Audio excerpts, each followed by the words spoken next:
looked at this very hard and actually asked ourselves the question, is it relevant? Does Ginetta need a third series before movement to British GT?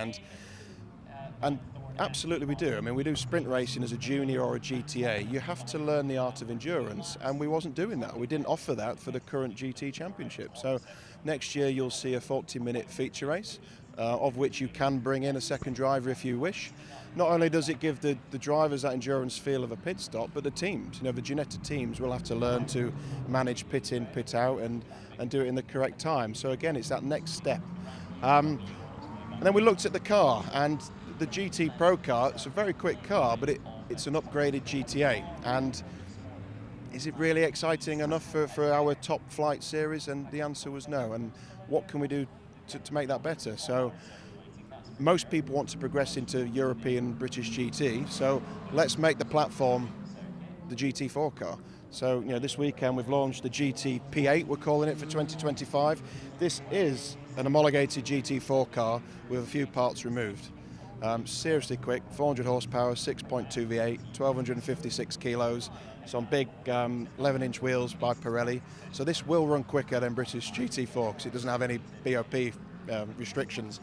We're going to do great deals for people who are current custodians of the championship to move them in. And the deals we're offering and the price to run this for the year, this is going to be a special grid next year and put on a great show for British GT and all the fans. You get the car, run all year. It's a finishing school, is the championship for me. You learn, you're racing a more seasoned driver, there's more engineering, it's a much more capable car. You spend that last year on yourself really before you want to go into the big world of British GT, but in the same asset.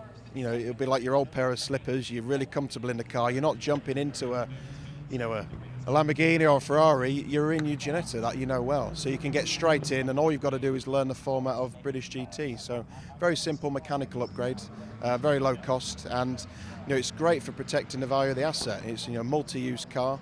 You can take it to Dubai and do it 24 hours. We won that this year. It's a proper car built to do a job, and Lawrence has worked so hard, and I really think we've hit the nail on the head for next year.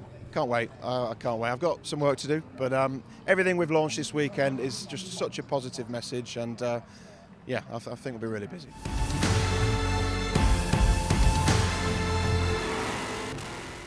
So, an entertaining opening race of the weekend for the Protyre Motorsport Ginetta GT Championship. Mckenzie, Douglas and a couple of others had taken the gamble to start on slicks, and that meant that he was overtaken not only by Nick White, but by Luke Garlick through the first corner. Luke Garlick thought he had the race lead, but White wasn't having any of it and managed to fight his way back through. Then Callum Noble, also on slick tyres, found out just how tough the going would be by looping it into the gravel at Coppers, and Luke Garlick nearly did the same up at the top of the circuit, losing control, keeping it out of the gravel though, and after a brief safety car period to move Noble's car, Garlick was back at the races.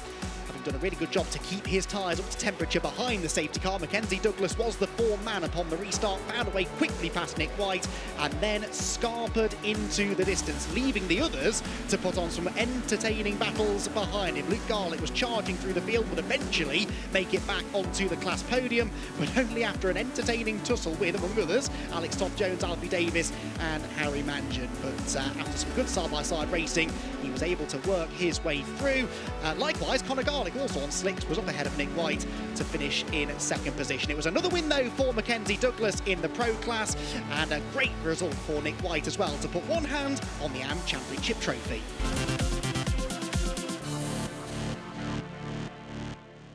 Season in 16 races. We tried swapping over to wets in the assembly area. We were told 5 minutes, next thing we know we're going, so a bit angry about that, but then we got to do the best of cards you dealt. Was nearly in the lead by the first corner, Nick White got a good drive, and then just covering through the back, and just lost the rear end. Then I saw the safety car and I was like, I've got to make the most of it now. And then I just saw red from there, overtake,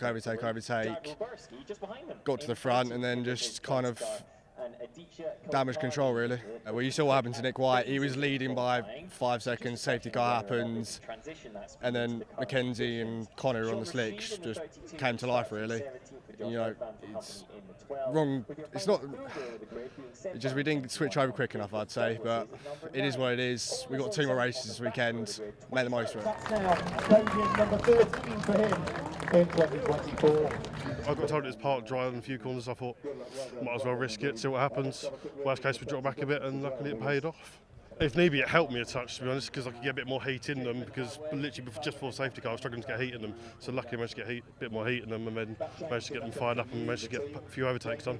I wish Luke hadn't spun, but hopefully he scored a few more points, but it is what it is. He's now podium in every single race of the 2020. Yeah, it was always going to be a hard call, but we stood in the waiting area and we were looking at the track and I was like, oh, we're going to have to. I think we're going to have to. So we risked it, and coming out of turn 1, I knew we made the right choice, so really happy. In all honesty, I thought I was going off at turn 1. I was a bit late on the brakes, so I was like, this isn't going to go well, but no, it was sketchy at the start, but I know if I just took my time and found where the grip was, found where I was confident, I knew it was going to come, so yeah, over the moon. Well done to Nick, his 15th win in the AM category, out of 16 in the 2024 championship. So our top 3 in the AM category. Hold the trophies aloft, ladies. It was always going to be a roll of the dice, I think, and starting on the front row, it looked damp enough at the beginning, like it always does, and I thought if I can gap a good lead early on, I might have a chance of holding on. And then obviously safety car completely scuppered all my plans. Could see him weaving like crazy behind me, and there's me trying to find any bit of water I can. We got the result we needed. We wanted to get the AM win, and third overall, first in the wet tyre. A good result. My benchmark's always whoever's at the front. That's my benchmark. You know, to try and be up with them. We did a mega job in qualifying. You know, double pole was the first time we've done that this season. You know, let's see what the next race can bring. Maybe if we can have a fully wet or fully dry, we could you know, be in with a shot. For the second race of the weekend, though, it was a very damp Donington Park that greeted the drivers as Nick White and Mckenzie Douglas did battle for the race lead into turn number 1. Nick White held on. Mckenzie Douglas had a bit of a tap in the tail from Luke Garlick, and that allowed the Garlick brothers to gang up on him. They were briefly 3 abreast. Connor backed out of it. Mckenzie Douglas did not, though. He got into the back left corner of his big championship rival, and Luke Garlick was sent spinning into the gravel trap and into what could be a very costly retirement. He needed to outscore Mckenzie Douglas by 12 points today, and that did not help his chances of doing so. Peter Mangan also had a spin as he was involved in a bit of a tangle down at the old hairpin. Gracie Mitchell took to the gravel but would rejoin in the class podium position. A tiny mistake from Nick White at the chicane opened the door for Mckenzie Douglas to slip through into the race lead down at the Melbourne hairpin, a lead that he would never relinquish. Further back, Josh McLean got into it with Callum Noble, the pro driver, getting past the AM driver, but Callum was able to hang on to second in the AM class. Josh McLean moving through into 6th place in the race result overall. Some good battles further back, but Mckenzie Douglas, pending a discussion about that collision on the opening lap, comes home a race winner once again and puts one hand on the championship crown.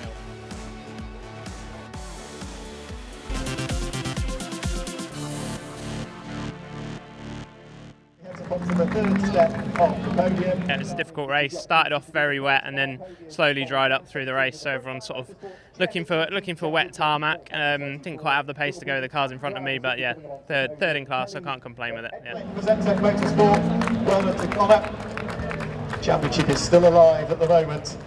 Yeah, definitely a good battle. Makes it exciting for everybody to watch, and hopefully more of it later. I think just wait and see what the river does just before the race, really, and go from there. Claiming the Pro Category Championship for 2024. Yeah, we did what we needed to do, so got our head down one of those mixed conditions races again, so I think we made the right choice again, so got our head down, found the dry spots, kept the tyres cool, and yeah, won again, so happy. From my point of view, it was definitely 50-50. I try my best, you know, I'm a clean driver, so we'll see what the outcome was. I'll look through it with the team now. So. In the AM category, he ends up onto the top step of the podium. Photographs. Pleased though, pleased with the pace, pleased that we could, you know, keep in touch in distance even when he did get past. You know, learn bits off him when he's in front, so you're like, okay, we know what we need to improve on, and yeah, hopefully we're going to be within a shout sometime soon. Yeah, let's see what the weather does, right? Could be a thunderstorm yet, so who knows. Well, Nick White started from pole position and was hunting for his first ever outright victory in the championship, but he had some championship contenders in the pro class around him, including Conor Garlick, who swept round the outside at Redgate and looked likely to get the lead. There was a collision further back between Callum Noble and Gracie Mitchell. That brought out a safety car, and upon the restart, Nick White immediately retook command of the race. There was more drama though up at McLean's corner. Josh McLean went for a move, it didn't work, there was contact around he went, and championship hopeful Luke Garlick was tangled up in the aftermath. He was sent into a spin, and that was really just a sign of how bad his race was to become. Then Paolo Baccini was going slowly in front of the leaders. That nearly caused carnage amongst the leading three, but Mckenzie Douglas crucially came through it undamaged, then moves back into second place ahead of Conor Garlick and set off after Nick White, who put up a sterling defensive drive to claim his first outright win in the championship, but a class win in the pro class for Mckenzie Douglas was enough to wrap up the title with a round to spare.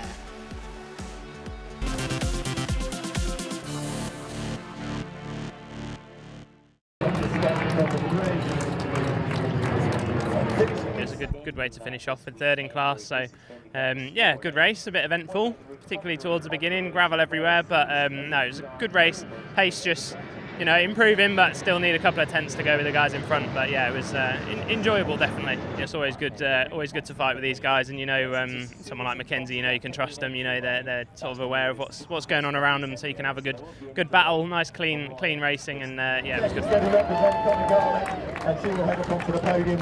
It does mean, Sarah, you might get wet at the end of this podium. No, tyres just dropped off a bit and struggling with a bit of power halfway through, unfortunately. I mean, he managed to get past and he drove away, unfortunately, with Nick.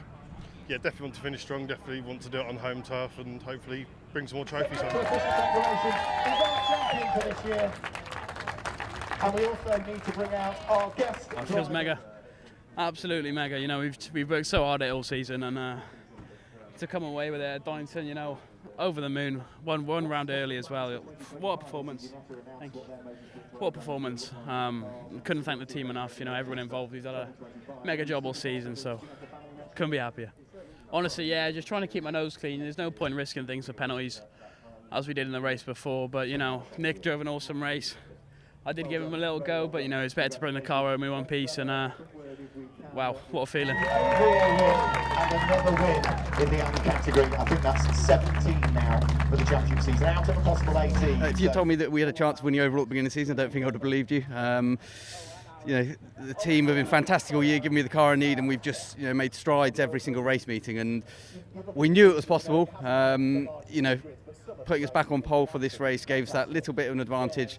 But I knew it wasn't going to be easy. I had Conor giving me grief for the whole beginning of the race, and then as soon as Mckenzie came behind me, I thought, now I'm really in for a tough battle. But we pulled it off, so amazing. I knew where he was stronger on the track, knew where I was, so I knew I had to place the car a couple of corners just to fend him off. Other than that, I could take my racing line and yeah, just counting down the laps, to be honest. The overall win was after the AM title was definitely where we wanted to aim for. We've done that. Once you tasted it, once you want more. So, you know, we've got nothing to lose now. We're full steam. We'll keep pushing as hard as we can and keep fighting at the front.